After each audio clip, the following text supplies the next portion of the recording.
مفتی طارق مسعود کے بیانات کے لیے طارق مسعود آفیشیل کو سبسکرائب کریں۔ طارق مسعود آفیشیل۔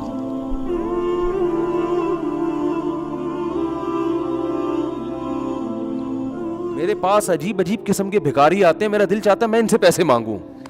حقیقت ان کے حالات سے پتہ چلتا ہے کہ جی وہ زکوٰۃ کے پیسے آپ کے پاس آئے ہوئے ہوں گے تو اتنے روپے چاہیے، کیا کرنا ہے، یہ ضرورت ہے، فلانی ضرورت ہے، یہ ضرورت ہے۔ تو میں کہتا ہوں آپ کی تو اتنی تنخواہ ہے؟ کہتے ہیں وہ ہم نے کمیٹی ڈالی ہوئی ہے اصل میں آڑے وقت کے لیے۔ جس آدمی نے کمیٹی ڈالی ہوئی ہے اس کا مطلب اس کے پاس تون بھرنے کے لیے ضرورت سے زیادہ ہے، تبھی تو نکل رہی ہے کمیٹی کے لیے پیسے نکل رہے ہیں۔ تو میں بھی بہت ڈھیٹ ہوں الحمدللہ اس معاملے میں، اللہ نے مجھے بڑا ڈھیٹ بنایا ہے۔ میری جیب سے پیسہ نکالنا آسان نہیں ہے، یہ بتا دوں، آپ سمجھ رہے اتنی سخاوت تو مفتی صاحب کے پاس جب جا کے مانگو ایک دم نوٹوں کی گڈی نکال کے دیں گے۔ بھیکاری کے لیے میری جیب سے نکلنے کے اصول بہت سخت ہے، اپنی مرضی سے دے دوں تو کوئی مستحق نہیں بھی ہو، اپنے پیسے اگر دینا چاہے انسان، دوسروں کی امانتیں تو غیر مستحق کو نہیں دے سکتا میں، اپنے پیسے مستحق نہیں بھی ہے لے جا بھائی۔ لیکن آپ ٹرائی کر کے دیکھ لیں،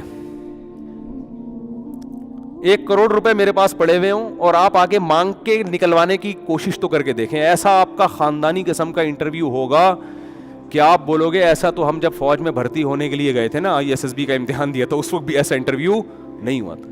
کیوں لے رہا ہے بھائی تو پیسے؟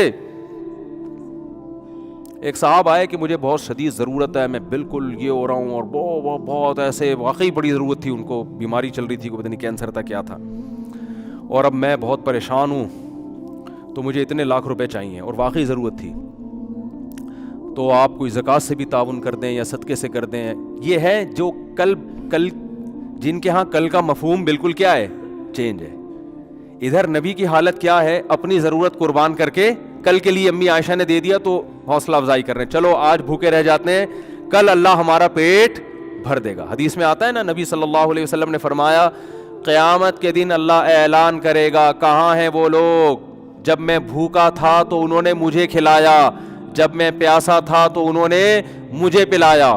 کیونکہ قیامت کے دن لوگ بھوک اور پیاس سے تڑپ رہے ہوں گے، تو لوگ کہیں گے اے اللہ تو کہاں سے بھوکا ہو سکتا ہے، تو کہاں سے پیاسا ہو سکتا ہے؟ تو اللہ کہے گا میری مخلوق بھوکی تھی، اس مخلوق کا جس نے خیال رکھا تو وہ ایسے تھا جیسے اس نے میرا خیال رکھا۔ دیکھو آپ کسی بچے کو بھوکا ہو کھلا دو، باپ خوش ہوتا ہے کہ نہیں ہوتا؟ کیونکہ باپ کا اس سے کیا ہے، تعلق۔ تو اللہ کا بھی مخلوق سے تعلق ہے۔ نبی صلی اللہ علیہ وسلم جب مشرکین مکہ کو یہ باتیں بتاتے تو وہ اعتراض کرتے، انطعم من لو یشاء اللہ اطعما۔ دیکھو کیسے اعتراض کر کے نا کسی بھی چیز پہ آپ اعتراضات کر کے جان چھڑا سکتے ہو۔ وہ کہتے تھے کہ ہم اگر اللہ چاہتا ہے، اللہ کو اپنی مخلوق کا اتنا خیال ہے تو خود ہی کیوں نہیں کھلا دیتا؟ نبی صلی اللہ علیہ وسلم جب مشرکین کو ترغیب دیتے کہ غریب مسکینوں کو کھانا کھلایا کرو تو وہ جواب میں کہتے انطعم من لو یشاء اللہ اطعما۔ اللہ چاہتا ہے کہ مخلوق کا پیٹ بھرے تو اللہ خود ہی کیوں نہیں بھر دیتا، اللہ خود ہی کیوں نہیں کھلا دیتا ان کو؟ تو اس لیے ہر اعتراض ایسا نہیں ہوتا کہ اس کا جواب دیا جائے، یہ تو بالکل واضح بات ہے کہ اللہ تو آزماتا ہے اپنے بندوں کو، نظام ہے اس کا، ایک سسٹم بنایا اس نے۔ تو چاہے تو اللہ دنیا میں غریب رکھے ہی نہیں اور امتحان ہو ہی نہیں۔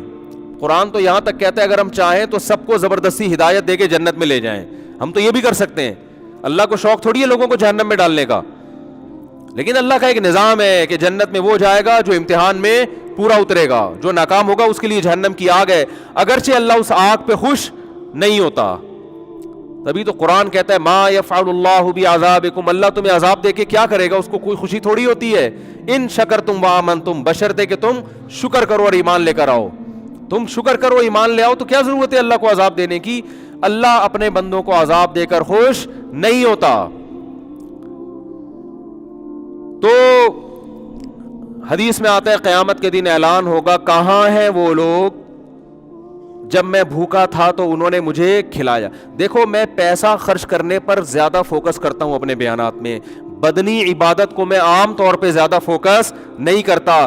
بدنی عبادت کرنے والے مارکیٹ میں ہول سیل کے حساب سے ملیں گے، دل میں دولت کی محبت نکل جائے ایسے آپ کو معاشرے میں آٹے میں نمک کے برابر ملیں گے.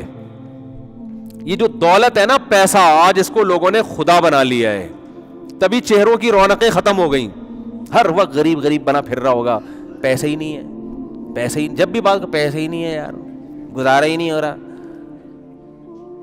پیسے ہی نہیں ہے, گزارا ہی نہیں ہو رہا, بھائی یہی رونا ہے منہ سے, پتہ نہیں کیا عجیب. خوش رہا کرو بھائی, بولو یار بنتا تو ایک پراٹھا تھا 2 کھا لیا ہم نے, ٹھیک ہے نا, بنتا تو ایک بھی نہیں ہے. جو نیچرل خوراک ہے نا انسان کی 2 ٹائم ہے, یہ پراٹھے تو صبح صبح, یہ تو گریوی ہے. اللہ گریویاں بھی کھلا رہا ہے, پھر بھی کہتے ہیں پیسے ہی نہیں ہے, کرائے کے گھر میں رہ رہا ہوں. وہی منہ سے برستا رہے گا. ان کو کسی وظیفوں سے سکون نہیں ملنے والا, یہ پھر سکون کے لیے جاتے ہیں وظیفے بتاؤ. اور تمہارے اندر جو دنیا کی محبت کے گٹر ابل رہے ہیں نا, پیسہ جو تم نے, ہندو تو پتھر کے بنے ہوئے بت کی عبادت کرتا ہے, آپ نے ان بتوں کو دل کے اندر داخل کر دیا ہے. یہاں سے نکالو, اور یہ جب تک روکڑا خرچ نہیں کرو گے نکلے گا نہیں ہے, یہ بتا دوں. اس کے لیے روکڑا خرچ کرنا ضرور, زبانی تقریروں سے نہیں ہوگا. نوٹوں کی گڈیاں نکال کے ہدیہ دیا کرو بھائی کو, بہن کو, اور صدقہ خیرات کیا کرو. اور نبی صلی اللہ علیہ وسلم نے فرمایا سب سے بہترین صدقہ وہ ہے تأمل الغنا وتخشى الفقر, کہ تمہیں ڈر ہو کہ صدقہ کیا تو کہیں غربت نہ آ جائے, اور نہیں کیا تو پیسہ بنا لوں گا مزید. اس ملی جلی کنڈیشن میں جو پیسہ نکلے گا, اس پہ کیا ملے گا آپ کو؟ ثواب. اور اللہ اس پہ خوش ہوگا, اس پہ مال میں برکتیں دے گا کہ مجھ پہ توکل کرتا ہے. سمجھتے ہو کہ نہیں سمجھتے؟ تو پیسے کو ایسا خدا بنایا ہوا ہے بھائی, بس کرو یار, میرا بنگلہ, میری گاڑی, میرے پیسے, میرا بستر, میری بائک, ٹھیک ہے دوستوں یاروں میں تھوڑا بہت شکر کے طور پہ ٹھیک ہے یار, گاڑی نہیں خریدی ہے, مٹھائی ہو جائے تو اچھی بات ہے, یہ شکرانے کے طور پہ تو ٹھیک ہے. فخر کرنے کی چیزیں نہیں ہے یہ تو کھلونے ہیں مٹی کے. بچے کو آپ نئی سائیکل دلا دیں, دوستوں کے سامنے گھماتا رہے گا بھائی میری سائیکل, بڑے ہنس رہے ہوتے ہیں کہ اس کو کیا ہو گیا, اتنے سے کھلونے پہ ہنس رہا ہے. تو بالکل جب ہم گاڑیوں پہ فخر کرتے ہیں نا 2-2 کروڑ کی, تو فرشتے ایسے ہی ہنستے ہیں, وہ کھلونا ہے مٹی کا, لوہے سے نکلا لوہا بن جائے گا تھوڑے دنوں میں, کباڑ میں بکے گی. یہ کھلونے چھین لیے جائیں گے آپ سے, مر جاؤ گے تو یہ گاڑی آپ کے وارث چلائیں گے, یہ گھر آپ کے وارثوں کے حصے میں آ جائے گا.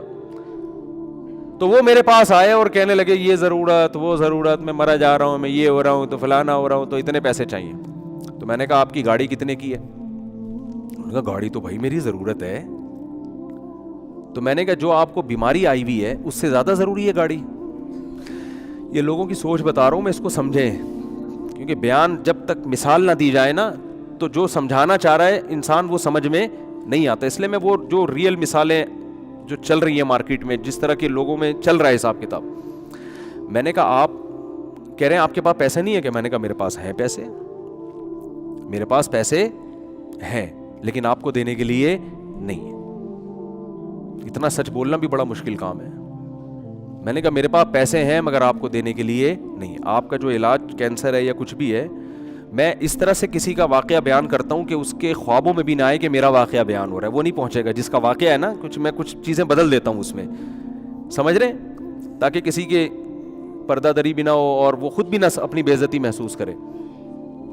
تو اس لیے میں واقعے کے جو اہم پوائنٹ تو باقی رکھتا ہوں, باقی ساری کردار اور ادار سب چیزیں چینج کر دیتا ہوں میں. تو میں نے ان سے کہا کہ آپ اپنی گاڑی کو بیچ دیں.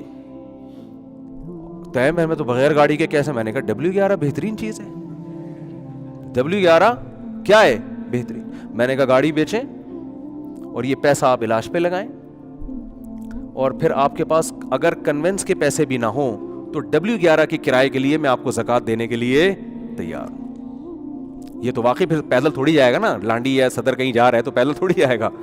ویسے تو اصولی طور پر جو غیرت مند لوگ ہوتے ہیں وہ کہتے ہیں ہم پیدل چلے جائیں گے, W11 کا کرایہ بھی کسی سے نہیں لیں گے, لیکن پھر یہ اس کے لیے بہت زیادہ توکل چاہیے. چلو ہم اس کا مکلف نہیں بناتے. تو میں نے کہا کہ W11 ہے, چنچیاں بھی چل رہی ہیں, اب تو اللہ کا بڑا فضل ہو گیا, ایک چنچی سے یہاں سے پیٹرول پمپ پہ اترے, دوسری بدل کے دوسری چنچی کھڑی ہوگی گرو مندر پہ, ٹن مارا یہاں سے جیل روڈ کی طرف سے, شارٹ کٹ بنا ہوا ہے آج کل, ٹھیک ہے نا, پہنچے آپ پڑے. لیکن اس کے لیے تیار نہیں ہوتے, لوگوں سے مانگ رہے ہیں. اللہ کی ایک عادت ہے کہ جس نے مخلوق کے سامنے ایک دفعہ ہاتھ پھیلا لیا نا, تو بس دنیا میں ہم نے دیکھا ہے کہ پھر وہ پھیلاتا ہی رہتا ہے. اور حدیث میں آتا ہے من یستعفف, جس نے اپنی عزت کی حفاظت کر لی. کیسے؟ کہ ہاتھ نہیں پھیلاؤں گا کسی کے سامنے. اس کو کہتے ہیں عزت کی حفاظت. لوگ کہتے ہیں نا یار آج تک اس آدمی نے مانگا نہیں ہے کبھی. اچھا لگتا ہے نا یہ جملہ, ورنہ کبھی سسر سے پیسے مانگ رہا ہے, کبھی سالوں سے مانگ رہا ہے, کبھی کس سے مانگ رہا ہے, کبھی کس سے مانگ رہا ہے, منگتا بنا رہتا ہے.